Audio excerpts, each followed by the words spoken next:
Parlons économie sur Radio Lac. Avec la Chambre de commerce, d'industrie et des services de Genève. Bonjour tout le monde et bienvenue sur Radio Lac. Comme chaque jeudi, nous parlons économie et ce durant 1 heure. Vous voulez la vidéo? Mais pas de problème, ça se passe sur onetv.ch. Comme chaque semaine, beaucoup de choses au programme de cette émission. Nous allons parler droit des sociétés anonymes parce que c'est vrai qu'il y a beaucoup de sociétés qui se sont créées. Oui, mais il y a une révision du droit qui est en train de se faire. On ira plus en détail autour de ce sujet dans la troisième partie de cette émission. Nous allons également nous intéresser à la banque. Oui, mais la banque qui se numérise. On le sait, il y a déjà beaucoup de grands acteurs qui ont lancé d'ailleurs leur propre banque plus agile uniquement sur Internet. Oui, mais la banque et ses atouts, et puis surtout les véritables sociétés de gestion, ça se passe comment? Ça sera une innovation que nous verrons dans cette émission. J'aimerais également dire bonjour autour de cette table à la directrice communication de la CCIG. Bonjour Elsa Floret. Bonjour Benjamin. Merci d'être avec nous durant cette heure, parce que je sais que vous êtes chargé. Il y a quand même un congrès mondial qui se prépare. Alors, le fameux congrès que tout le monde connaît, mais il y a une précision, une nouveauté. On est ravis d'informer que vous pouvez participer, comme vous savez, une entreprise basée en Suisse et qu'il est possible d'acheter un billet annuel, journalier. Journalier, oui, parce que c'est du 21 au 23 juin, le congrès mondial des chambres de commerce. Et donc, un petit peu comme on l'a fait pour les montres très récemment, on peut prendre son pass juste pour une journée. Absolument. Vous avez tous les renseignements sur notre site internet. N'hésitez pas à aller vous renseigner autour de cela, parce que c'est vrai que la question, c'est aussi de savoir, toutes ces chambres de commerce, c'est très bien, mais ça change quoi pour nous? Eh bien voilà, vous pourrez aller avoir vos réponses à vos propres questions. Et nos premiers invités, les voici, bienvenue. Parlons économie sur Radio Lac. Genève bouge pour la planète. Bonjour Charlotte Leurent. Bonjour. Bonjour Amand Meignier. Bonjour. Vous êtes des jeunes et c'est véritablement la raison de votre présence ici, parce qu'en fait vous allez participer à une expédition, mais alors vraiment une expédition pas comme les autres, dans une région d'Asie qui s'appelle le Zanskar. Qu'est-ce que vous allez vivre? Alors d'abord, notre expédition, ce sera une exploration, vraiment une découverte d'une vallée du Ladakh, dans le nord de l'Inde, qui a été ouverte au public assez récemment, simplement pour des raisons environnementales, parce que c'est difficile d'y accéder. On a vraiment l'impression, nous, de suivre le chemin des pionniers himalayistes, évidemment pas au même niveau, mais on aura quand même la chance de gravir des sommets encore inexplorés. Donc, la pression des sommets inexplorés. Exactement. Exactement. Ah, mais vous dites ça comme si on faisait ça tous les 4 matins. Non, effectivement, c'est fou. On se prépare beaucoup, c'est évidemment quelque chose qui n'est pas facile, et puis c'est pas de la montagne forcément extrême, dans le sens où nous n'allons pas gravir des sommets d'une difficulté très grande. Par contre, c'est beaucoup de préparation, simplement parce que comme c'est une région très peu peuplée, eh ben, on doit se préparer à marcher pendant plusieurs jours sans croiser de village, par exemple. Alors, pardon de poser la question comme ça. Moi, je suis un vieux. Moi, quand je vais aller à la montagne, je vais en Valais. C'est quoi l'intérêt alors de cette expédition? Pour l'un ou pour l'autre, hein, je ne sais pas qui veut répondre. Alors, déjà, premièrement, c'est vraiment la concrétisation d'une idée dans la réalité. En fait, ce projet, il nous sera déjà utile pour notre futur, que ce soit au niveau professionnel ou bien personnel, parce qu'on a décidé de le monter comme une sorte de start-up à notre échelle. Ça nous permet de développer plein de compétences utiles pour notamment notre avenir, comme par exemple la gestion des équipes de travail, parce que monter un projet comme ça, c'est vraiment beaucoup de boulot. Et puis, on recherche des fonds notamment, donc c'est vraiment très précieux. Elsa Floret, je suis quand même obligé là, de me tourner vers vous, parce que j'ai entendu un mot-clé, on parle d'expédition, on parle de montagnes inexplorées, et on monte ça comme une start-up. C'est formidable. C'est ça, alors nous, effectivement, on soutient effectivement ces start-up. On s'adresse aussi beaucoup à cette jeune clientèle, génération CCIG. Là, ce qui est très important pour nous dans ce projet, dans le cadre de la durabilité de la Chambre, c'est le soutien de l'empreinte carbone. Et donc, on compense les billets d'avion vers l'Inde pour toute l'expédition. Oui, très concrètement, la compensation carbone, c'est parce que forcément, partir en Inde, ça va se faire là pour le coup en avion. Donc, on a des moyens de compenser toutes ces pertes-là. Vous êtes une génération, et d'autres générations aussi, heureusement, mais vous êtes vraiment la génération qui est très sensibilisée à tout cela. Bien sûr. Pour mener un projet à bien comme le nôtre, évidemment, on n'a pas d'autre choix que de prendre l'avion. Mais par contre, on est vraiment conscient des enjeux climatiques actuels et puis on aimerait tout mettre en œuvre pour limiter vraiment au maximum notre impact. Évidemment, on ne peut pas tout réduire, on ne peut pas réduire toutes les émissions. Par contre, on a des moyens de les compenser en payant une taxe de réparation. D'ailleurs, on remercie infiniment la Chambre de commerce et d'industrie qui nous la finance. Ça, c'est extrêmement précieux pour nous. comme on a envie de s'inscrire dans une démarche de durabilité, on est super reconnaissant que ce soit une entité comme la Chambre de commerce qui est très influente, qui s'occupe de ça. Alors moi, j'aime bien ce que vous nous expliquez, Roman Meignier, mais on n'a pas encore entendu Charlotte Laurent. Alors j'ai quand même envie de vous poser une question. Vous faites partie d'une association, vous défendez un projet derrière cette expédition? Donc, le but de l'association, qui s'appelle NEOR, c'est de pouvoir transmettre l'esprit de la montagne aux jeunes. Et donc, faire ça à travers des projets tels que ce projet-ci. Et ensuite, aussi, le but, c'est de pérenniser le projet. Donc, de faire que nous, qui montons le projet maintenant, dans les années futures, on va coacher les plus jeunes qui arriveront et qui voudront aussi réaliser leurs rêves et leur montrer que ça peut être fait et comment on le fait. Et donc, juste les soutenir à travers ça. Et comment est-ce qu'il est né, ce projet? On se réveille pas un matin en disant « Tiens, j'aimerais bien explorer des montagnes en Asie, moi ». Ah si, apparemment. Non, mais je pense on aime tous la montagne de base. Et puis, c'est vrai que ça fait rêver de pouvoir explorer des montagnes qui sont très différentes des nôtres. Et puis aussi, de juste pouvoir monter un projet nous-mêmes. Parce que à l'école, on monte des projets, ou dans la vie, on a nos projets. Mais ici, ce projet, c'est vraiment un très, très gros projet qui nécessite beaucoup de temps et beaucoup d'implication. Et je pense qu'on s'est tous retrouvés autour de ça parce qu'on avait besoin d'un projet comme ça. Et donc, c'est pour ça qu'il y a autant de passion aussi. Ne prenez pas mal ma question, mais parce que ça se voit pas à la radio. Quels âges est-ce que vous avez? J'ai 19 ans. Pareil. 19 ans, et vous vous lancez dans ce projet complètement fou qui, potentiellement, est quand même le projet d'une vie, ça faut quand même le dire, avec tout ce qui est mis en place. Et puis la volonté ensuite, effectivement, de coacher celles et ceux qui feront ça. Elle part quand, cette expédition? Donc, elle est prévue pour juillet 2024. Parce que on a dû la repousser à cause de différents aspects. Mais ce qui nous... L'important, c'est qu'elle se fasse de toute façon. Et ça nous permet juste d'avoir plus de temps en fait, pour mieux réaliser le projet. Et donc, on voit ça plutôt comme un aspect positif. Et comment est-ce qu'on peut vous aider? Alors, il y a différentes manières. Un sourire, là. On a un crowdfunding qu'on va lancer. Et puis aussi, sur neor.ch.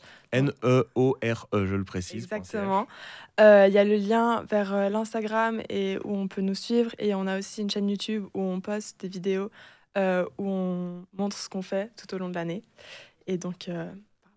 Suivez-les, soutenez-les, cette association NEOR, représentée ici en studio par Charlotte Laurent et Roman Meignier. Également, dites donc, un guide de montagne, c'est quand même important pour cette expédition, qui va venir nous retrouver juste après sur Radio Lac. Merci beaucoup d'être venu nous voir. Merci. Merci à vous. Parlons économie sur Radio Lac. Genève bouge pour la planète. Mais pourquoi donc conquérir des montagnes? Bonjour Yannick Flugui. Bonjour. On a déjà eu quelques éléments de réponse avec nos jeunes. J'aime bien quand on a des gens à la radio qui sont là pour être jeunes, et c'était le cas de Roman Meignier et de Charlotte Laurent. Vous êtes donc guide de montagne. Parlez-nous via votre prisme de cette expédition qui aura donc lieu l'année prochaine dans le Zanskar. Alors, ce projet, en fait, c'est parti du collège. En fait, j'encadre chaque année des camps de ski ou d'escalade. D'ailleurs, je reviens d'un camp de la semaine passée. Et l'année passée, j'ai tendu la perche à un des participants qui semblait très, très motivé. Je dis, ouais, ben voilà, moi, je fais plein de choses là-bas. Je suis parti déjà aux Zanskar. Il y a des sommets à ouvrir, des choses jamais faites. Je lui ai lancé la canne à pêche, enfin le fil. Oui, et puis il a bien mordu à l'hameçon. Il a bien mordu. Le lendemain, ou quelques jours après, il m'a rappelé. Je lui ai dit, bah, monte une équipe, un petit dossier, puis on verra où ça va. Moi, je suis quand même impressionné déjà, d'aller au bout de ce projet quand on a 19 ans, et deux, de le penser à 360 degrés. C'est-à-dire, voilà, comme on le parlait, les aspects de compensation carbone, on veut bien faire les choses, on veut les faire intelligemment. Je trouve ça assez formidable. Quel est votre rôle, à vous, au milieu de tout ça? Alors, mon rôle, c'est de les coacher un petit peu, comme je fais en montagne. Finalement, quand on va sur un sommet, avant d'atteindre le sommet, on est obligé de passer par toutes les étapes qui se passent avant. La montée au refuge, les différentes étapes de l'escalade qui peuvent être difficiles. C'est la même chose. Et du coup, quand on a commencé à monter le projet, ils m'ont évidemment parlé de ces histoires de compensation carbone qui sont vraiment de leur génération plus que de la mienne. Et on a tout mélangé un peu les idées, etc. Et c'est comme ça un peu que le projet a démarré, en fait. Mon goal, ça va être vraiment de les guider dans la préparation du projet, en les laissant faire au maximum. Le but, c'est pas moi de faire tout le travail, c'est eux qui le font. Je coach un petit peu tout ça et après je pars et évidemment je les emmène et le but c'est d'être avec eux au sommet. Et je trouve intéressant ce que vous dites dans l'aspect, ces choses qui sont plus de leur génération que de la mienne, parce qu'on comprend facilement ce que vous leur amenez, mais eux, j'ai l'impression, vous amènent aussi peut-être des choses, peut-être plus réfléchir à ces notions-là au quotidien. Alors oui, évidemment, ça amène plein de choses en fait. Déjà, je suis une génération où on a eu le téléphone portable évidemment, mais il y a plein de choses où finalement on décroche assez vite. On voit que les années passent vite et il y a des choses où des blogs, des crowdfunding, etc. C'est pas des choses que moi j'aurais pensé forcément à mettre en place pour un projet personnel. Par contre, eux sont en plein là-dedans, etc. Avec des chaînes YouTube, etc.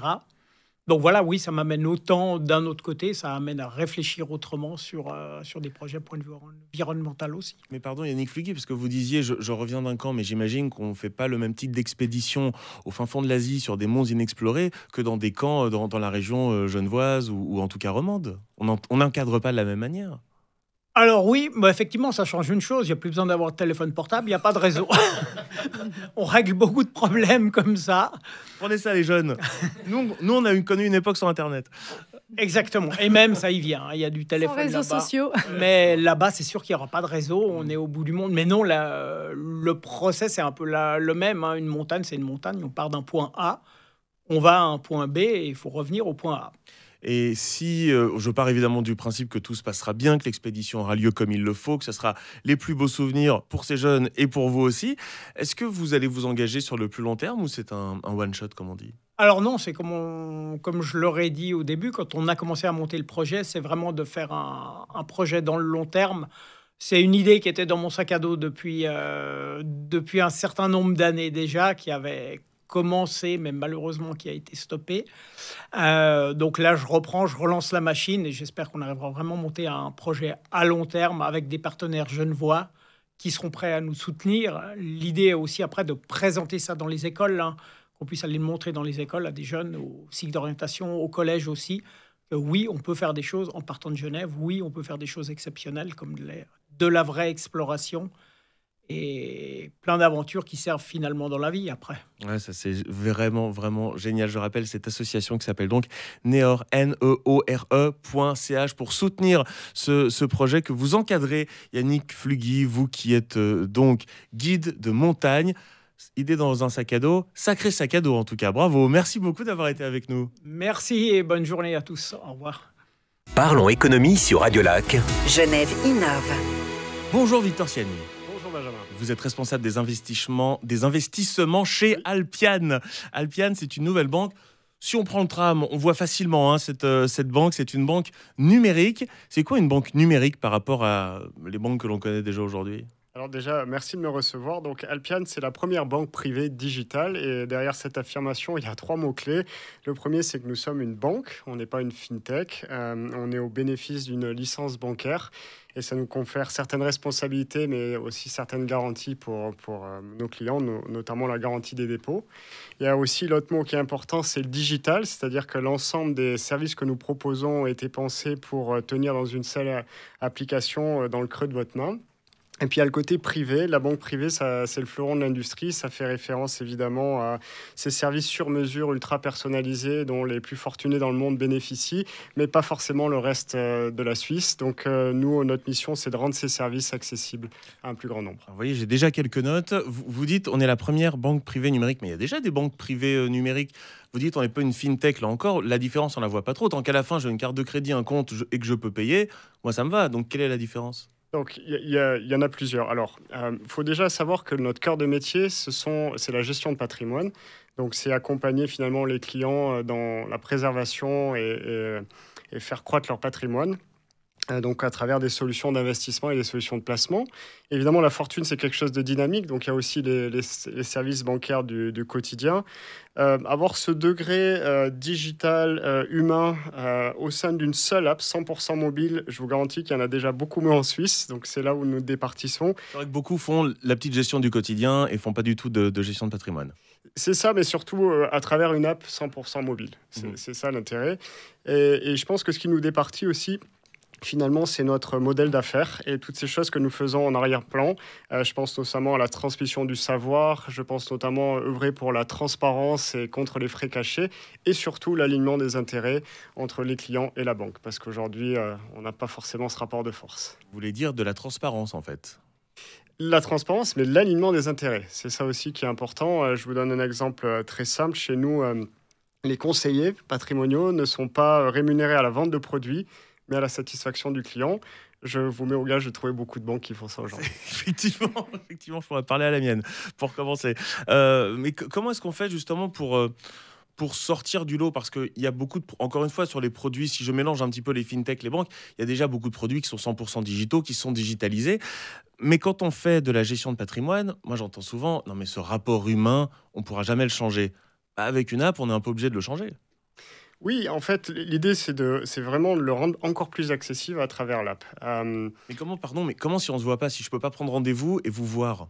Alors, on l'a tous vécu pendant le Covid, par exemple. Aujourd'hui, nous, on a 2 moyens de communiquer à travers l'app. Un chat pour les questions qui sont urgentes, si on n'a pas beaucoup de temps. Et évidemment, après, avoir un rendez-vous avec un conseiller en vidéoconférence dans la langue de votre choix sur le sujet de votre choix. Et on a fait en sorte aussi que les horaires pour répondre aux questions soient assez étendus. Je souris parce que, effectivement, je pense à ma banque. Il y a très souvent un fort accent suisse-allemand. Donc ça, c'est pas mal, effectivement, si on peut passer outre ce genre de choses. En termes de prestations... Je tiens quand même à préciser que nous couvrons évidemment tous les langages en Suisse. Oui, bien sûr. Mais justement, moi, c'est souvent, vous voyez, comment puis-je vous aider mais si on revient justement à ce que vous proposez, il y a une gamme de produits qui est large. Est-ce qu'il y en a qui se détachent de la concurrence au-delà de ce que vous nous avez déjà expliqué? Je sais pas, des opérations de change, peut-être des choses comme ça où il y aurait peu d'intérêt, vous voyez, ce genre de choses. Alors, il y a beaucoup d'intérêt pour les opérations de change et c'est quelque chose que, évidemment, de plus en plus, on voit dans le paysage suisse. Les intérêts financiers, pardon. Pardon, je parlais de les intérêts financiers sur un compte ou les frais de change. Oui, alors les frais de change, j'y viens. Il faut savoir que la moyenne à peu près en Suisse, c'est 1,7, la marge qui est prise par les banques pour faire une simple opération de change, changer des francs suisses en euros. Nous, on avait un modèle qui est beaucoup plus compétitif, puisqu'aujourd'hui, on se situe à 0,20% pour justement faire ce type d'opération. Alors, ce n'est pas notre cœur de métier, ça reste les investissements, mais on a décidé que tous les services bancaires du quotidien qu'on proposait devaient être compétitifs. Et comment vous faites alors, puisque les autres banques n'arrivent pas à faire un 0,20, comment vous faites pour y arriver? On est simplement, j'ai envie de dire, plus équitable dans la manière de voir les choses. Aujourd'hui, il est possible, je vous le garantis, d'avoir des intérêts qui sont alignés. Et finalement, de trouver une combinaison gagnante à la fois pour le client et pour la banque. Ça s'appelle Alpian ou Alpian. Moi, je le dis avec un petit accent américain. Vous en êtes le responsable des investissements, Victor Siani. On n'a pas fini de discuter. Restez avec nous sur Radio Lac, sur One TV. C'est Parlons Économie. Parlons Économie sur Radio Lac. Genève innove. On parle y compris en antenne avec Victor Siani, le responsable des investissements chez Alpian, banque numérique. Alors, quels sont ses atouts à la banque numérique ? J'aimerais aussi qu'on entende quand même Elsa Floret, qui est, je le rappelle, responsable communication de la CCIG. Le numérique, les entreprises, on est tous allés dedans de toute façon. Donc là, maintenant, on a un bel acteur suisse et genevois. Genevois, surtout, on est très content à la CCIG d'accueillir Alpian depuis cette année comme nouveau membre. Et surtout, à travers Alpian, vraiment cette entité numérique et non FinTech, cette banque, néobanque, de soutenir l'innovation au sein de la place financière genevoise, même si vous vous adressez à la Suisse en entier. Quel est votre potentiel peut-être de clients? Est-ce que vous communiquez déjà sur le nombre de clients à ce jour? Alors, on ne communique pas sur le nombre de clients. On est une société assez jeune. Il faut rappeler qu'on a lancé en octobre. Le potentiel, lui, est assez large. Il faut savoir que notre cœur de métier, c'est ce qu'on appelle les mass affluents. C'est des personnes qui ont entre 100 000 et 1 million d'actifs liquides. Et on estime que c'est à peu près 25% de la population active. Aujourd'hui, c'est un segment qui n'est pas très bien servi puisque vous avez soit la banque privée d'un côté qui est réservée à une élite, il faut plusieurs millions, et puis pour le reste, il y a la banque de détail, le tout venant, et nous, on essaie de faire émerger ce segment un peu plus premium. Avec quand même cette question de cybersécurité, parce que quand tout est fait via une application, on a intérêt à avoir des données qui sont bien sécurisées. Tout à fait. La sécurité, évidemment, c'est au cœur de nos préoccupations parce qu'en tant que banque, et pas seulement numérique, mais on est en première ligne. Je crois qu'il y a 3 volets essentiels. Le premier, c'est la sécurité informatique. Et là, on a des équipes d'ingénieurs qui œuvrent vraiment pour qu'on ait une technologie qui soit fiable et sécurisée. Il y a aussi l'aspect confidentialité des données qui est important pour une banque. On est toujours tenu au secret bancaire. Donc, on se doit de maîtriser où sont stockées les données et qui peut y accéder. Et il y a le troisième volet dont on ne parle pas assez, finalement, c'est l'élément humain. Les utilisateurs ne sont pas infaillibles, c'est souvent le maillon faible. Et donc, c'est pour nous important, quand on vient avec des nouvelles fonctionnalités, de faire en sorte que, que l'expérience soit sécurisée. Je pense notamment, par exemple, à travers l'application, on a un mode privé où notre carte de débit, il n'y a pas les coordonnées dessus. Donc, même si vous la faites voler, on ne peut pas s'en servir pour payer sur Internet. Donc, c'est comment, en fait, prévenir nos utilisateurs des risques d'ingénierie sociale. Et sur la question des... Je mets des guillemets autour de cela, mais des petits services. Je me fais voler ma carte, je peux facilement la bloquer via l'application, par exemple, comme ça se fait aujourd'hui beaucoup. Vous pouvez la bloquer, vous pouvez simplement la friser, c'est-à-dire la bloquer temporairement, et évidemment en recommander une autre si nécessaire. Comment a démarré cette aventure? Parce que vous avez un parcours qui vous a quand même amené dans de très très grands groupes privés, y compris suisses d'ailleurs, mais pas seulement, à d'autres endroits du monde. Donc comment est-ce que cette aventure Alpian a démarré?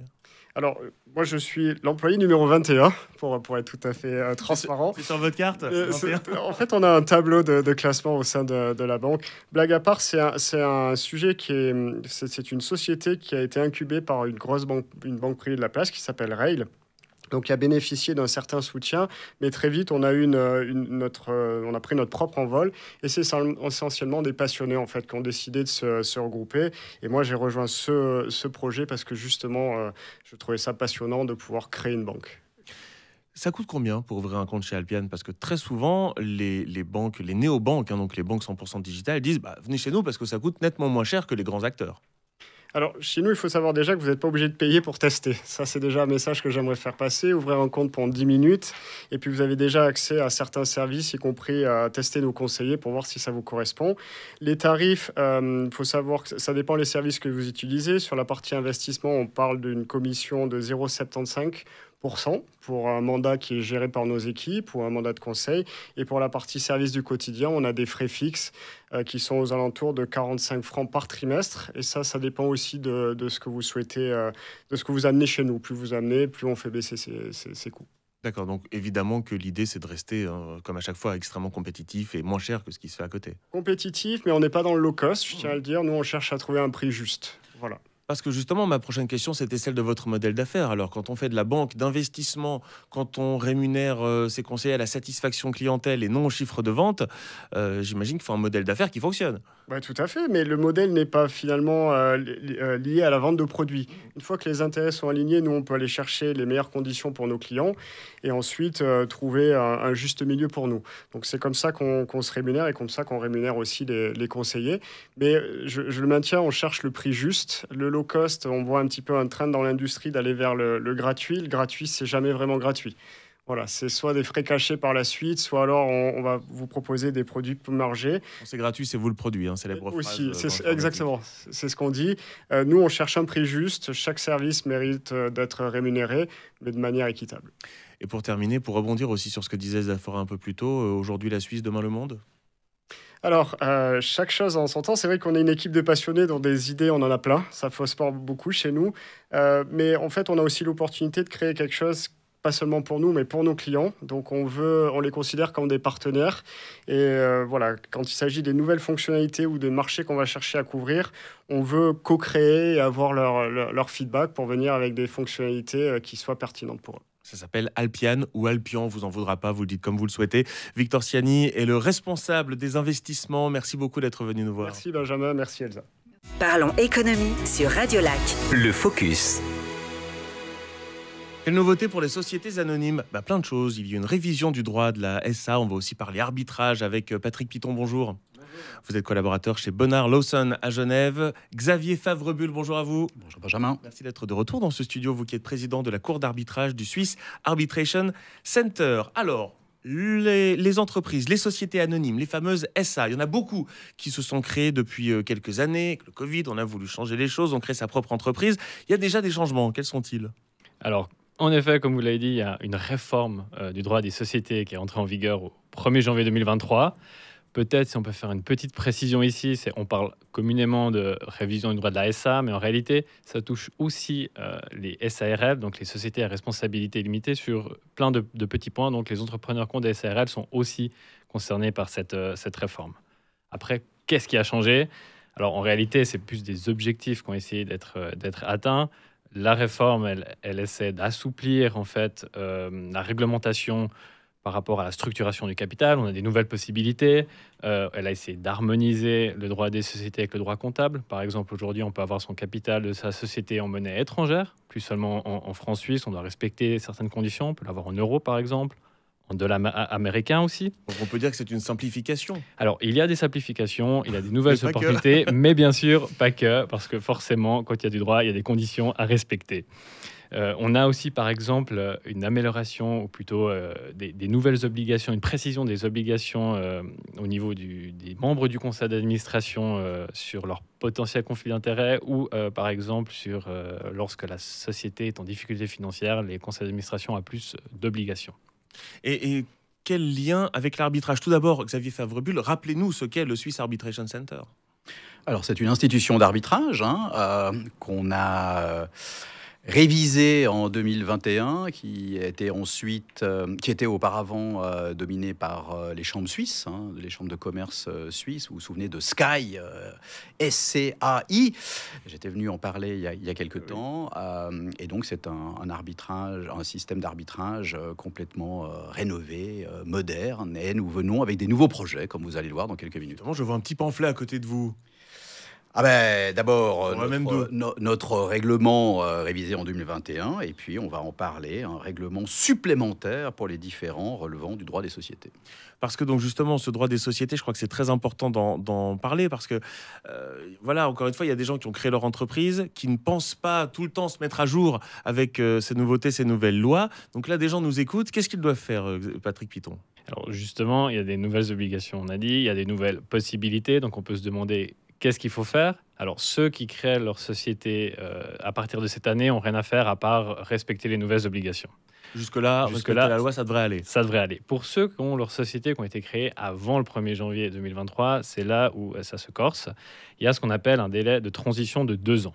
Donc, ça veut dire que si on ne fait rien jusqu'au 31 décembre 2024, les statuts actuels continuent à s'appliquer. Donc, il n'y a pas, au fond, d'urgence.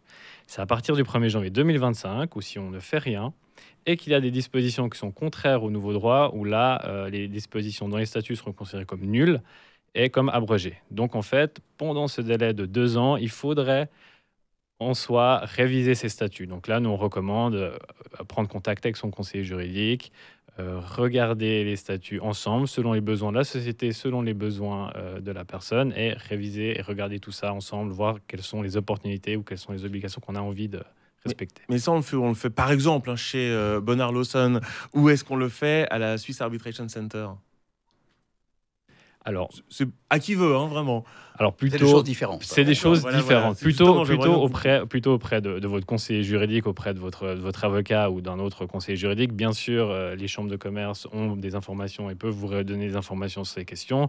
Le Swiss Arbitration Center, lui, va plutôt traiter du côté arbitrage, dont on va discuter après. Votre avocat, lui, va plutôt vous conseiller exactement selon ce dont vous avez besoin pour respecter ces nouvelles obligations. Mais justement, alors d'un mot, cet aspect arbitrage autour de cette nouvelle loi, est-ce qu'il y a quelque chose à en dire? Alors, on vient d'un monde où on disait en droit suisse, on peut soumettre les litiges de droit des sociétés à l'arbitrage. Ce n'est pas toujours le cas dans d'autres pays, donc on était déjà très fiers, mais c'était peut-être un petit peu abstrait par opposition à des arbitrages commerciaux. Vous avez des contrats, vous pouvez inclure des conventions d'arbitrage dans les contrats. Avec des statuts de société, c'est un peu différent. Personne ne les signe. Donc, est-ce que les personnes vont être liées, les actionnaires notamment? Il y a ce côté un peu unilatéral par rapport à un contrat bilatéral. Et la réforme du droit des sociétés, qui est censée parler des sociétés, pas de l'arbitrage, en fait, nous a amené un article, une disposition légale extrêmement importante pour nous, qui est cet article 697 ou 97N du Code des obligations, qui dit expressément que les statuts peuvent prévoir que les litiges relevant du droit des sociétés peuvent être soumis à l'arbitrage. Et alors évidemment, ça définit quelle société, on l'a dit, ça peut être des S1, ça peut être des SARL, le type d'action qui peuvent être soumis à l'arbitrage, le type de parties qui sont liées. Il peut y avoir beaucoup de monde, des personnes morales, des personnes physiques, les actionnaires. Et donc, la loi, avec cet article, cherche plutôt à faire de la procédure, c'est-à-dire à faire en sorte que tous les intervenants vont être informés de l'existence d'une procédure arbitrale. Qui a dit que le code civil était figé? Pas du tout, ça bouge tout le temps, la preuve. On continue d'ailleurs de parler de tout cela sur One TV et sur Radio Lac dans un instant pour la dernière partie de cette émission. Parlons économie sur Radio Lac. Le focus.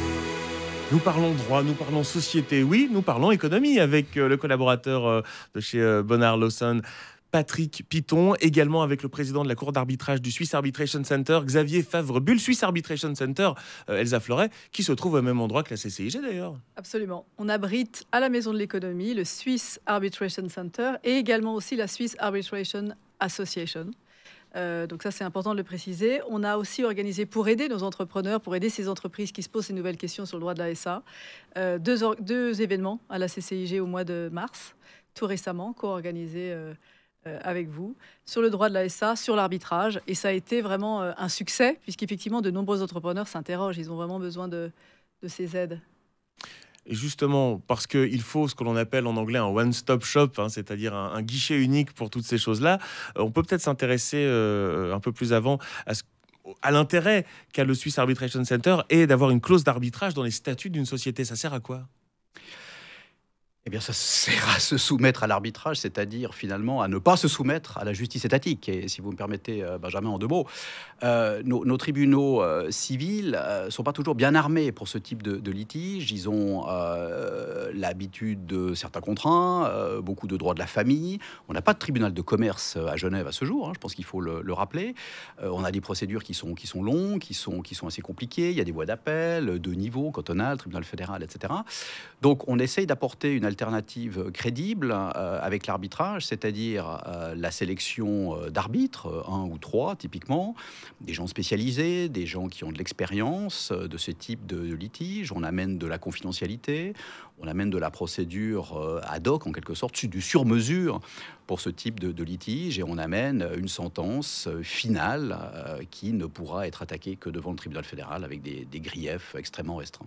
Donc ça veut dire avec la révision dont on parle et ces 2 années qu'il y a maintenant pour mettre à jour finalement une entreprise, on peut y intégrer une clause d'arbitrage en se disant c'est peut-être la bonne idée alors. On peut, mais on ne doit pas. Encore une fois, on ne vient pas ici pour dire que l'arbitrage est devenu obligatoire en droit des sociétés, mais c'est une alternative à considérer. Nous sommes à disposition, la CCIG, notre centre, les avocats que nous sommes. Dans les cabinets d'avocats, on a finalement travaillé sur des statuts modèles qui contiennent des clauses d'arbitrage modèle, et on est là, tous les acteurs de l'économie finalement, pour essayer de conseiller qu'est-ce qui est le plus adapté pour la société en question, petite, moyenne ou grande. Cette année 697N, dites donc, cet article qui est venu changer sensiblement de choses. Effectivement, c'est pour ça que vous êtes là, d'ailleurs, Xavier Favre-Bull. Patrick Piton, là encore, je reviens finalement à ces possibilités de modification. On peut venir vous voir, on vient avec quoi? Avec les statuts sur l'entreprise, quelle que soit la taille d'entreprise, en se disant, OK, moi je veux être sûr d'être à jour, d'être en ordre. Qu'est-ce que je dois faire? C'est aussi simple que ça? Alors, vous pouvez même venir sans les statuts. Les statuts sont trouvables sur Internet. On peut se débrouiller à les trouver. Bien entendu, il n'y a pas que les statuts aussi à analyser. Il y a aussi des règlements d'organisation qui sont peut-être en place au sein de la société. Il y a peut-être des documents sociaux en place. Et bien évidemment, toutes ces questions et ces analyses de société amènent d'autres questions. Il y a peut-être des questions de restructuration patrimoniale, de restructuration de la société. Est-ce qu'on a envie de s'étendre à l'étranger? Et bien sûr, ça touche des petites, des grandes, des moyennes entreprises, mais chaque société a ses propres besoins. Et bien sûr, nous, on va essayer d'analyser les besoins du client, du propriétaire de la société elle-même, pour savoir ce qui correspond le mieux. Notre invité de la Banque Alpiane est encore avec nous. Peut-être être sûr quand même que vos statuts soient bien à jour. Sinon, il faudra passer effectivement voir Patrick Piton ou Xavier Favre-Bull. On a bien compris en tout cas ces modifications. On a donc 2 ans pour les implémenter, pour éventuellement y intégrer de l'arbitrage et pour, dans tous les cas, être à jour sur la loi. Sinon, en 2025, qu'est-ce qui se passe ? Alors, il se pourrait que des dispositions qui se trouvent dans les statuts ne soient plus valables, et il se pourrait que des décisions prises au sein de la société ou la manière dont la société fonctionne est fausse ou fasse des décisions qui soient erronées. Et on n'est pas à l'abri d'avoir des actions judiciaires. On n'est pas à l'abri à ce que le registre du commerce vienne vous taper sur les doigts parce que vous ne respectez pas les nouvelles dispositions. Alors, je ne peux que... je pense qu'aucune des sociétés, en fait, ne pourra passer à côté de la révision, ou en tout cas de la vérification des statuts ou de leurs documents sociaux. Alors, n'attendez pas la dernière minute, hein, on l'aura bien compris. Je rappelle, Patrick Piton, vous êtes donc collaborateur chez Bonnard Lawson, ici à Genève. Xavier Fabre-Bull, président de la Cour d'arbitrage du Swiss Arbitration Center, avec vos plans faits que vous amenez à chaque fois. Moi, j'adore, vraiment, parce que comme ça, on les voit bien à la caméra. C'est top. Merci beaucoup d'être venus nous voir, messieurs. Merci à vous. Merci et à à vous. bientôt. Parlons économie sur Radio Lac. Avec la Chambre de commerce, d'industrie et des services de Genève. Merci à vous d'avoir suivi cette émission. On se retrouve la semaine prochaine. C'est en vidéo sur ontv.ch. C'est en podcast son sur radiolac.ch. Noah Sherman a réalisé cette émission. Nicolas Grangier l'a préparée. Elsa Fleuret, un mot quand même sur le rapport au travail, parce que ça a changé le rapport au travail. Vous allez vous en emparer de ce sujet. Voilà, à vos agendas. Mardi 25 avril, une conférence en ligne sur le nouveau rapport au travail, surtout comprendre et s'adapter aux nouvelles aspirations des salariés. Une table ronde notamment sera organisée pour comprendre les nouvelles attentes des salariés, un focus sur la nouvelle génération, comment les attirer et comment les entreprises, de manière générale, s'adaptent-elles à ces nouvelles attentes. 25 avril. Sur donc le site de la CCIG. Et nous, la semaine prochaine, même heure, même station. One TV, programmé VOD sur ontv.ch.